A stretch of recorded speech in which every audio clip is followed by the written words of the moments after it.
Les beaux jours sont de retour, Frédéric nous le disait à l'instant, les fortes chaleurs aussi, l'occasion d'une mise en garde du docteur Kierzek. Bonjour docteur, on dit souvent que les médicaments et les fortes chaleurs ne font pas bon ménage. Est-ce que c'est vrai? Info ou intox? Info.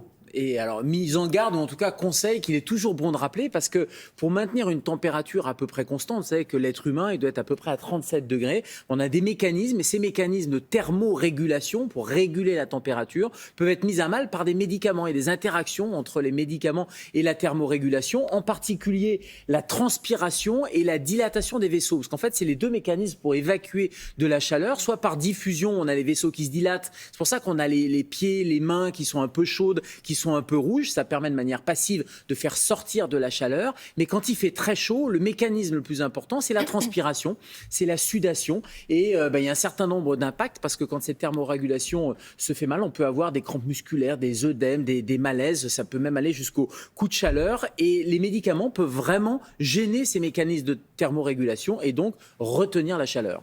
Alors, on parle de quels médicaments, là, exactement? J'allais dire beaucoup de médicaments. Pas tous les médicaments, mais beaucoup de médicaments. Alors, évidemment, ceux qui déshydratent. Si vous prenez des diurétiques parce que vous avez de l'hypertension artérielle, les diurétiques vont déshydrater, parce que l'objectif d'un diurétique, c'est de faire partir l'eau. Donc, du coup, vous allez augmenter vos urines. Donc, c'est un risque de déshydratation. Des médicaments comme les anti-inflammatoires, l'aspirine, tout simplement, ce sont des médicaments qui vont jouer sur le rein. Or, le rein, c'est l'organe qui va permettre de réguler, là aussi, les échanges, notamment la quantité d'urine.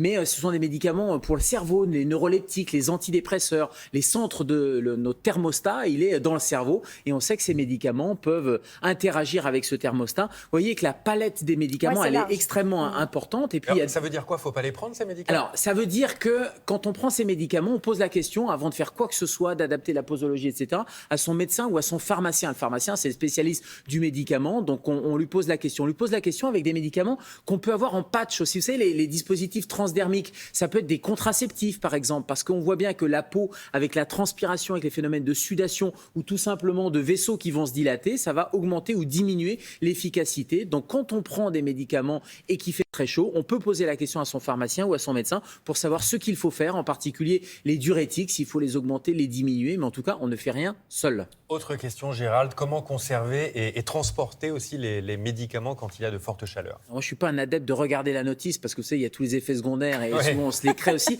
Mais là, pour le coup, regardez la notice, lisez la notice parce qu'il y a la zone de température entre 25 et 30 degrés. Alors, on n'est pas à quelques degrés près. Ça veut dire que si les médicaments prennent un coup de chaud, ce n'est pas très grave pendant quelques heures ou quelques jours. Mais bon, c'est noté sur la notice.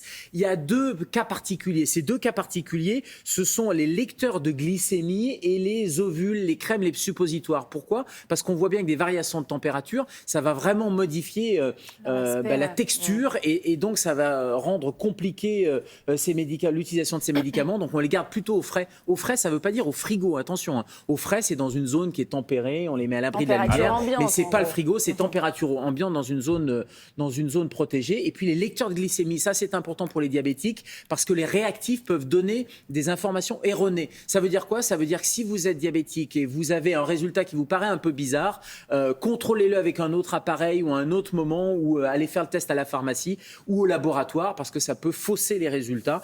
Voilà, c'est important de le rappeler. Et puis, de manière générale, on ne modifie pas, je le disais, son traitement seul. On pose vraiment la question. Pas d'automédication, y compris quand on a mal à la tête, pas de paracétamol, pas d'anti-inflammatoire. Et au moindre doute, pharmacien, médecin.